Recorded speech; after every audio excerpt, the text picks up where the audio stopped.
మీ ఎలాంటి వ్యాపార ప్రకటనలకైనా వెంటనే మా ఛానల్ సంప్రదించండి. అందరికీ నమస్కారం. నేను శిరీష. ఈరోజు మనతో పాటు ఉన్నారు ప్రముఖ ఆధ్యాత్మికవేత్త, జ్యోతిష్య వాస్తు పండితులు, శ్రీ లలితాదేవి ఉపాసకులు బ్రహ్మశ్రీ నానాజీ పట్నాయక్ గారు. గురుగారితో మాట్లాడదాం.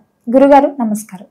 ముఖ్యంగా ఈ డిసెంబర్ మాసంలో కుంభరాశి వారికి ఎలా ఉండబోతుందంటారు? ఎలాంటి జాగ్రత్తలు తీసుకోవచ్చు అంటారు? ఏ దైవాన్ని పూజించమంటారు? కుంభం వారికి ఏలినాటి శని నడుస్తుందమ్మా. ఇంకో సంవత్సరంన్నర పాటు ఉంది చెప్పాలంటే. లగ్నంలో రాహు, సప్తమ కేతువు, దశమంలో అధిక గ్రహాలు, లాభస్థానంలోకి కుజుడు రాబోతున్నాడు. అదేవిధంగా పంచమంలో గురువు యొక్క సంచారం జరుగుతుంది. భాగ్యంలో ఉండేటువంటి బుధుడు దశమ స్థానం వైపు 7వ తేదీ నుంచి ప్రయాణం జరుగుతుంది. అయితే ఈ గ్రహాల యొక్క స్థితి ఏదైతే ఉందో వీరికి ఎటువంటి ఫలితాలు ఇవ్వనుంది అనేటువంటి విషయాలు చెప్తుంది. నేనైనప్పటికీ కూడా చెప్పిస్తుంది సాక్షాత్ లలిత అమ్మవారిగా భావిస్తూ.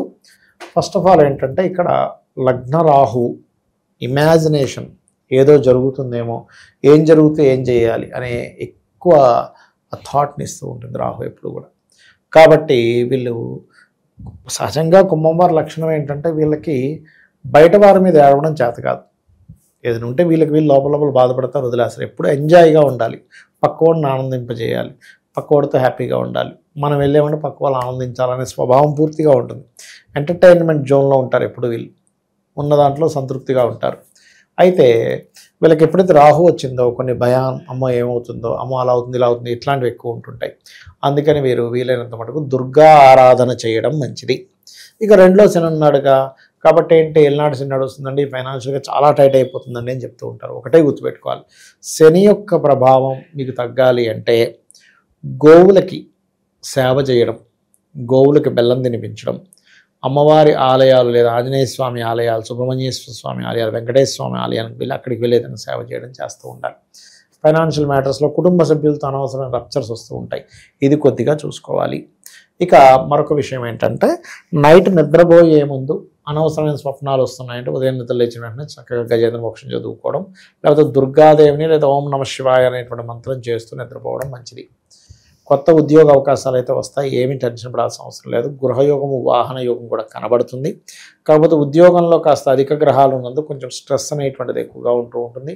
సంతానం కోసం చేసే ప్రయత్నం ఫలిస్తుంది, కానీ స్ట్రెస్ కూడా ఉంటుంది. ఎందుకంటే పంచమంలో ఉండే గురువు ఈ 2 గ్రహాల ఎనర్జీస్తో ఉన్నాడు కాబట్టి సంతానం కలిగి అదే ప్రెగ్నెన్సీ అయినట్టు అయ్యి కొంచెం మిస్ అవ్వడం, మళ్ళీ ప్రెగ్నెన్సీ అవ్వడం, అంటే సెకండ్ టైం అయ్యి అప్పుడు సక్సెస్ అవ్వడం, ఇటువంటివి కనబడుతున్నాయి. కాబట్టి ఈ ఒక విషయాల్లో జాగ్రత్తగా ఉండాలి. నేనైతే ఈ సప్తమంలో కేతు ఉన్నందుకు నేనేం చెప్తానంటే కొంచెం పార్ట్నర్షిప్స్ వద్దని చెప్తాను ఇప్పుడుండే కండిషన్లో. కేతు కదా సెపరేటివ్ ప్లానెట్. ఎలా ఉంటుందంటే పార్ట్నర్స్తో గొడవాలంటే వీళ్ళు పార్ట్నర్షిప్ చేస్తారు రావాలన్నప్పుడు, ఎందుకంటే వాళ్ళకి ఆ రూపంలో ఇబ్బంది రావాలిగా.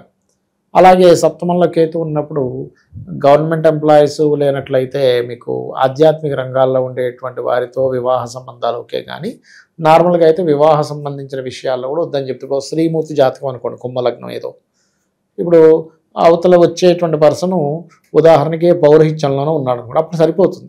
కేతువు కదా, కేతు ఆధ్యాత్మికత కారకుడు. అలాగే ఆయుర్వేదిక్ రిలేటెడ్, మెడికల్ రిలేటెడ్ వాటికి రవిరాశుల్లో ఉండే కేతువు కారకుడు, దానికి అది కనెక్ట్ అవుతుంది. కానీ అది కాకుండా లేదా ఒక మ్యాజిక్స్ చేస్తున్నారు, మ్యాజికల్ ఫీల్డ్స్, ఈవెంట్స్ ఫీల్డ్స్లో ఉంటారు, అలాంటి వాళ్ళకు ఓకే, కానీ మిగతా వాళ్ళకి అది సెట్ కాదు.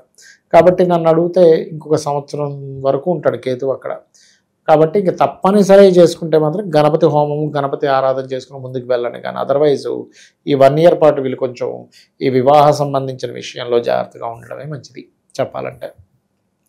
అలాగే జీవిత భాగస్వామికి కూడా కొంచెం ఎలా ఉంటుందంటే కొన్ని విషయాల్లో ఇప్పుడు నాకు ఇది వద్దు, కొంత వైరాగ్య ధోరణి. ఎందుకంటే సప్తమ కేతువు కదా, వీళ్ళు వివాహం చేసుకుంటా అన్న అవతల వాళ్ళు ఎందుకో యాక్సెప్ట్ చేయరు. కొంతమంది చూడండి, వీళ్ళు చెప్తారు వాళ్ళకి ఇక మిమ్మల్ని వివాహం చేసుకోవాలంటే అవతల వాళ్ళు తొందరగా రెస్పాన్స్ ఇవ్వరు. ఎందుకంటే వీళ్ళకి లగ్నరాహు సప్తమ కేతువు కదా, దీనివల్ల డౌట్లు పెరిగిపోతుంటాయి. ఎందుకు వద్దంటున్నారు, ఆ రోజు వాళ్ళిద్దరూ మాట్లాడుకున్నారు, అక్కడ ఏమైనా నా టాపిక్ వచ్చిందా, ఆ రోజు నుంచి సరిగ్గా పలకట్లేదు, ఇది ఎందుకు అయింది అంటే రకరకాల. మనిషికి ఎలా ఉంటుందంటే నిజంగా ఊహలు ఎక్కువగా ఉంటాయి. ఈ రాహు ఎప్పుడైతే రాశిలో సంచరిస్తుంటాడో ఈ ఊహలు పెరుగుతూ ఉంటాయి.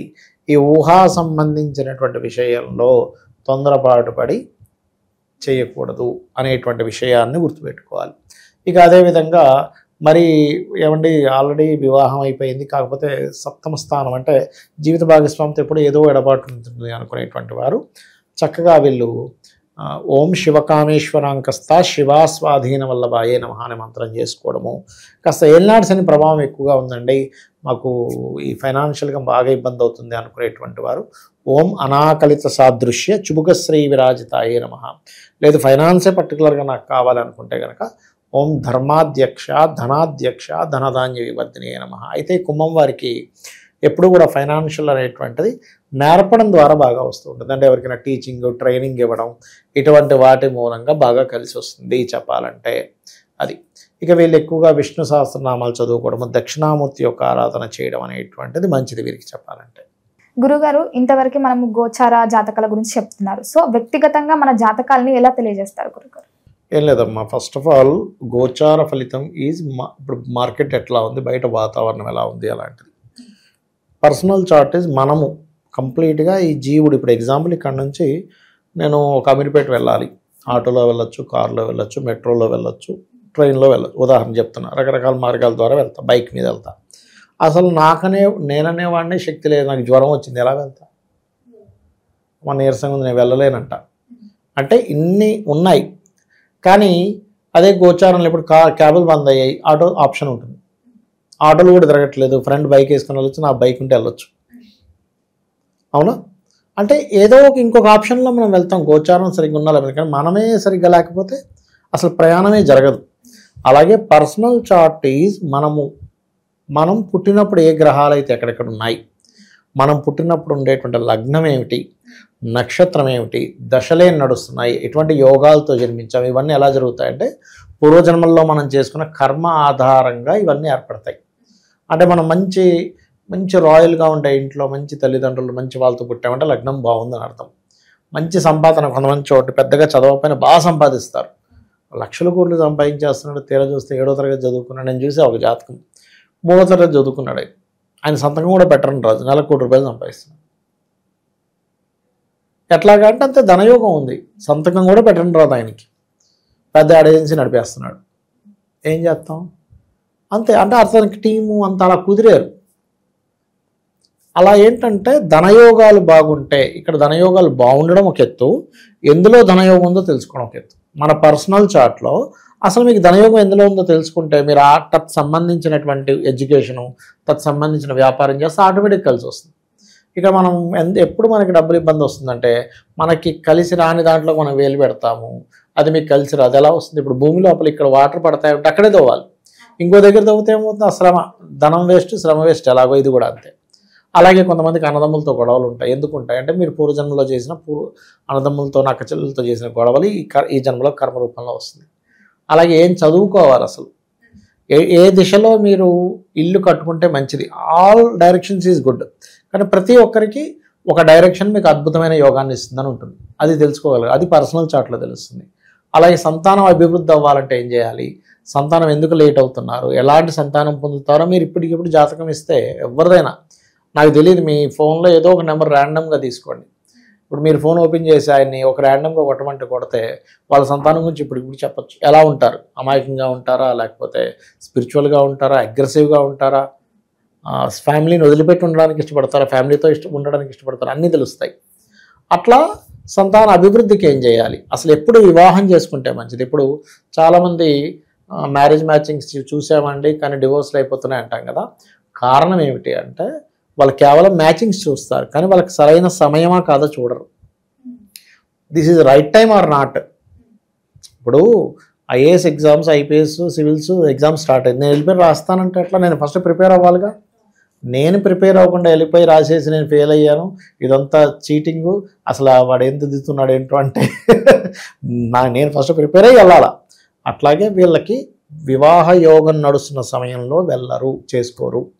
వివాహం నడవని సమయంలో వివాహం చేసుకోవడము, మంచి ముహూర్తం పెట్టుకున్నాం, మ్యాచింగ్ చూసాం, 36కి 18 వచ్చేసి అయినా కానీ ఎందుకు విడిపోయారు అర్థం కావట్లేదు అని బాధపడుతూ ఉంటాం. అదేవిధంగా బిజినెస్ కానివ్వండి, జాబ్ కానివ్వండి, ఇన్వెస్ట్మెంట్స్ కానివ్వండి, విదేశాలకు వెళ్ళే యోగం కానివ్వండి, లైఫ్లో వచ్చేటువంటి అప్ అండ్ డౌన్స్ కానివ్వండి, ఇవన్నీ మన పర్సనల్ చార్ట్లో తెలుస్తాయి. సరే నాకు జాతకం లేదు, ఏమీ లేదు, నేను సింపుల్గా ఒకటే చెప్తా, మీరు నిత్యము ఉదయం సాయంత్రం అమ్మవారి ఆరాధన చేయండి, లలితా సహస్రనామాలు చదువుకొని అమ్మవారి మీద పూర్తి నమ్మకం పెట్టుకొని, అమ్మ నా పని నేను ధర్మంగా చేసుకుంటూ వెళ్ళిపోతాను, నీదే బాధ్యత అనుకుంటే వెళ్ళిపోండి, ఆవిడ అన్నీ చూసుకుంటుంది. నీకేమీ తెలియదు అనుకుంటే, తెలుసు కొద్ది గొప్ప శాస్త్రపరంగా ఏం తెలుసుకుందని ముందుకెళ్తున్నావు, ఈ హెల్ప్ తీసుకోవచ్చు. అట్లా గురుగారు ఓవరాల్గా తెలియని విషయాలు ఎన్నో తెలియజేసినందుకు ధన్యవాదాలు. శ్రీమాత్రే నమః.